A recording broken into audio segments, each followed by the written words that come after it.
Good morning, and welcome, welcome, welcome.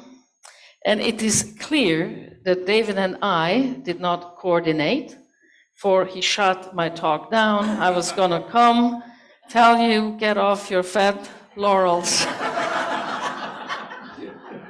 and open your purses. Thank you, David. Actually, I wasn't going to talk about that. It is Pledge Drive, and you may have expected me to talk about that, but I knew that. So I thought I'm going to put a twist on it. I don't want to talk about money, not because it's not important. It's very important. I know exactly what it takes to keep the lights on, to have salaries paid, to make things, to keep the building in. I know all about that. It just doesn't inspire me. It doesn't inspire me ever to work for money. It inspires me to be with people. It inspires me to, well, help each other through. My personal philosophy in life is to make life just a little bit easier and kinder for anybody that I come in touch with. And if I did that in any small way or big way, then I'm living on purpose. So that is the stuff that inspires me. The stuff that inspires me is to live an authentic life. What also inspires me is to allow you to be authentic in my presence. Because I think that is the most important thing in life. And then the rest follows. So preparing for this talk, I thought, well, okay, I want to talk about community. And I want to talk about living in community. And what does that mean? How does that show up? What is the significance of that? So then I thought, well, let me, research words. Some ministers do that. They just type in words in Google, thank God for Google. And so I looked up group. So group is a small number of people. They can be at a bus stop. They just stand there together. It's a group of people. They may have absolutely nothing in common other than they are waiting for a bus. It doesn't matter whether they have a purpose or not. They just happen to be together for whatever peculiar reason. That's a group of people. Well, that's not us, right? So I thought, okay, let me research community. Community is, again, a number of people, could be small, could be large, but they have something in common. Maybe they have a goal that they work towards. They are inspired by the same stuff. So that could be a church, but I didn't like it. It just wasn't enough for me. It wasn't inspiring enough for me. So then I thought, well, let me look into the beloved community. And when I did that, of course, Martin Luther King Jr. Came to mind, so then I started Googling that. And this is what he says about the beloved community. Our goal is to create a beloved community, and this will require a qualitative change in our souls, as well as a quantitative change in our lives.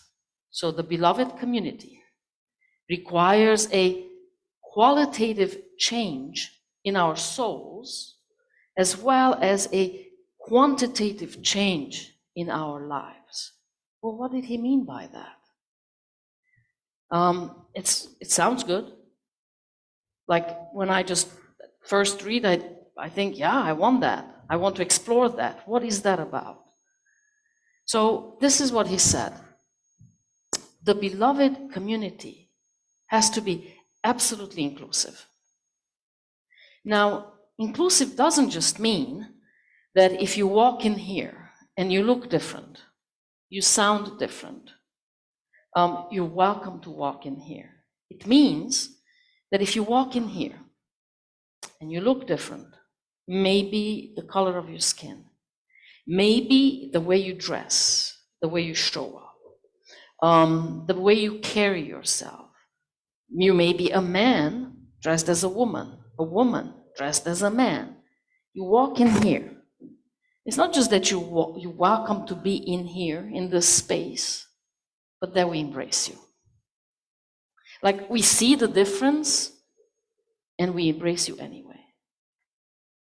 So that's not easy, right? Because different for our minds usually seems scary. The otherness. It's the otherness that is welcomed here. And then it's hard to do. That is difficult to do. Because, you know, it's so much easier to lead a community where everybody speaks my mind. And it's very hard to lead a community where everybody speaks their mind. So, of course, I would prefer for some people to just, come on, sometimes speak my mind. And I love it that they don't. Because it means that they're free, they're comfortable to show up as other, as authentic self, and then I can do the work to embrace that and encourage that so it comes forth even more. So the beloved community is inclusive. The beloved community also works for justice. And it's not just working for justice within our community, but the beloved community is busy working for justice in the larger community. And that is hard. And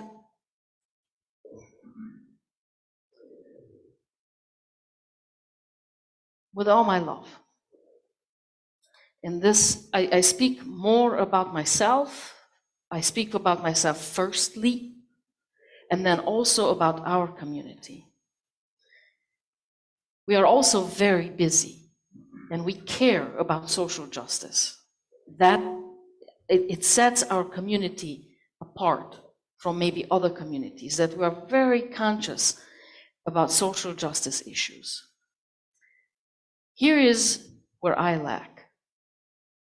I love it when those other communities come in here, and then I get to help them from here, or that I get to contribute towards a positive change from here, from this space that is home to me. Have NAACP come in here, I embrace them, help them. Have Planned Parenthood come in here, I embrace them, help them.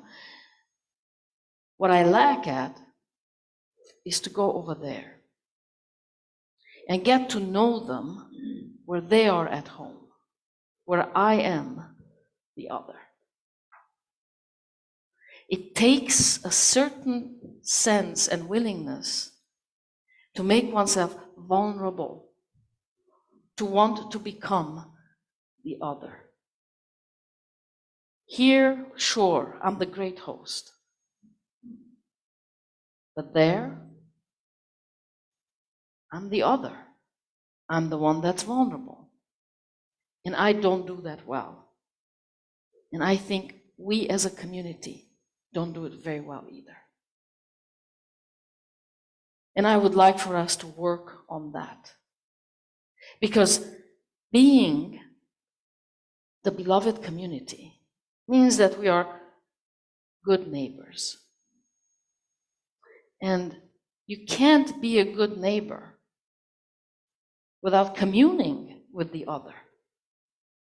And you can't just be a good neighbor by always being the host. Sometimes you gotta go there. You gotta see how they live. You gotta see what their lives are about. And then see what it feels like. Maybe that would also would help us appreciate what it feels like for somebody else to come in here and be the other. The visitors, the first-time visitors, the second-time visitors. Would we do something different if we knew what it feels like to be the other. There was somebody who knew a whole lot about being a good neighbor, and that's Mr. Rogers. And this is what he said: love isn't a state of perfect caring. It is an active noun like struggle. To love someone is to strive to accept that person exactly the way he or she is, right here and now. I'll read it one more time.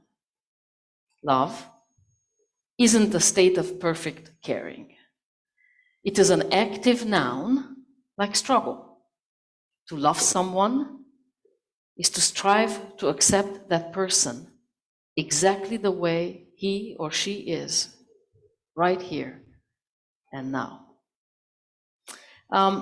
When I interviewed for this job, for this position, I met with Kevin, and we met at Water Street. And he asked me, of course, a lot of questions. He's a great interviewer. That's what he does for a living as well. And one of the questions that he asked me was, and I don't remember word by word, but I'll give you the gist of it, is like, how do I see caring for a community? Like, what is my philosophy around that? And this is what I said. I don't remember word by word. I'll give you the gist of it. This is what I said. What I have found is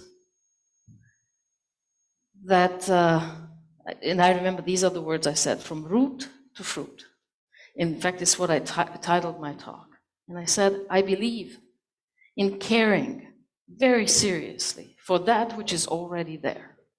That is the root.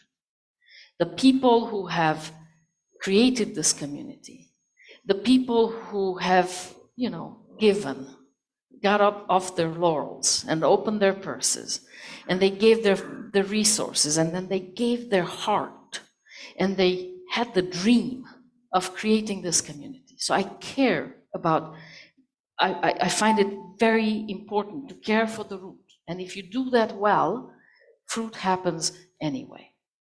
So if you care well for the root, for the quality that's in there, fruit happens anywhere. And this is what we're called upon to do again and again and again. Care for our roots. Care for what is here. So fruit can happen anyway. And caring takes all sorts of forms. It takes being there for each other. And this community does that so incredibly well. God knows I've experienced it personally so many times, pretty much the entire time that I've been here. Who knew that I would have health issues? But we do that so beautifully for one another. The caring bit is there. We're also good about allowing for each other to be who we truly are. So authentic selves are welcomed here. If you want to show up the way you are, you don't have to conform. You don't have to start dressing differently. You don't have to change your vocabulary to fit in here. You don't have to adapt a different type of vocabulary so you can understand life within this community. At least I hope so. And if you find that we have a weird vocabulary, then point it out, we'll change it. Otherness is welcomed here. Authentic selves are welcomed here.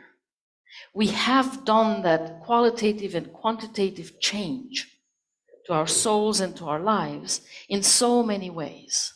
It is our goal here not to just let you in as you are, but to encourage you to flourish, to become even more of who you are, your better self to come through. We care about that. And then there's places where we still need to grow, where our willingness to become the other, to play the full circle, to step into this full circle of life, of being a good neighbor. So we don't just welcome, but we also go there. And together, we need to figure out how we want to do that, to be better neighbors than we have been in the past. That is the beloved community. The beloved community is inclusive. The beloved community works for justice. The beloved community takes care of self and takes care of others. Now that inspires me. That is what makes it possible for me